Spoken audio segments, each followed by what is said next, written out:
Hey guys, making this video is kind of a response to when I see people talking about venting out hot air out of their home. Might be just kind of easier if I make a video specifically on that. So I have a hot box in the basement to isolate this air that I am circulating. So I have the fresh air coming in on the right there, hose kind of comes down to direct it down, and then I'm exhausting out on the left. And I have this box sealed up pretty well, so it isolates the flow of air that I'm doing from the rest of my house. When I tried this originally, I just had a small fan up in that window, just like a desk fan, 8-inch desk fan, didn't move much air at all. And then I had 6 A6. They were all going together with 4-inch tubing and then converting to 8-inch, and then they were all exhausting out that window. So they were doing the exhausting. And then on the other side of the basement, I had this window open, thinking that would be enough to recirculate the air. I didn't have the hot box at the time. And what would happen is those ASICs were pushing out, 2,000 CFM constantly. It was pulling in this outside air through my home. So this window being open and then that small fan in that window just wasn't enough to feed those ASICs enough fresh air that they were exhausting. If you think of it as kind of like a straw being blocked at one end, it needs somewhere to get that air. So what happened is it started pulling air from every little crack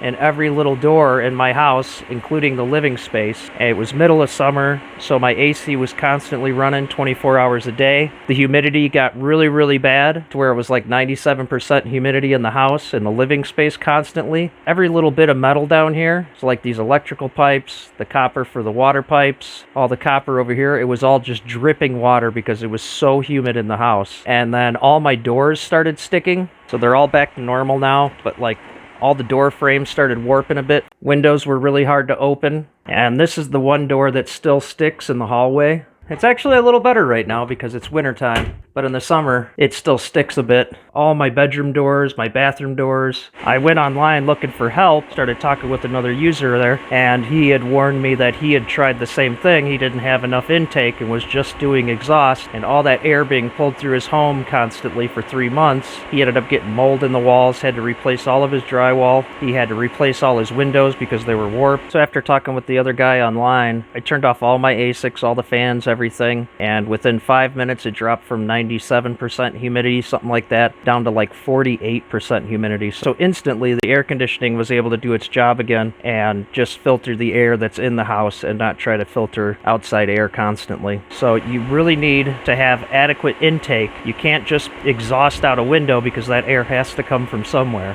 That somewhere is your living space. Your AC is meant to just recirculate the air, not constantly try to cool and filter new air at 2,000 CFM. So your home is meant to just be a nice, perfect little bubble of recirculated air. And when you're exhausting out that window, that air has to come from somewhere. I have a small screen on the outside that takes care of any bugs or anything, but it does get pretty dusty in here. Any kind of filter that I tried really cut down on how much air I was able to take in. I have these at a perfect ratio. If intake is at 50, I have exhaust at 50. What I'm able to do at times, I have a little hole cut here, and to check if it's pulling air or pushing out air, if it's not perfect, like if the intake gets clogged, I'll start pulling air from the rest of my house. I could take a little piece of paper, toilet paper worked better, and if it's pulling and holding it there, that means I've got too much exhaust. If it's pushing away, that means I have too much intake, so I'm not ever trying to ask the outside of this box for air. And when it is sealed up perfectly and I turn off the intake, this box will actually start to collapse in on itself from the pressure. You also need to make sure that the window is completely sealed. The first year I was doing this, I actually got bees into the house, wasps, and that was a disaster. They were everywhere. We kept finding wasps upstairs, and the wife just about murdered me, so that was not a good time. So make sure that that window is completely sealed. Alright guys, just kind of a warning video. Thanks for hanging out today. If you enjoyed the video, give it a like, and I will see you on the next one. Later.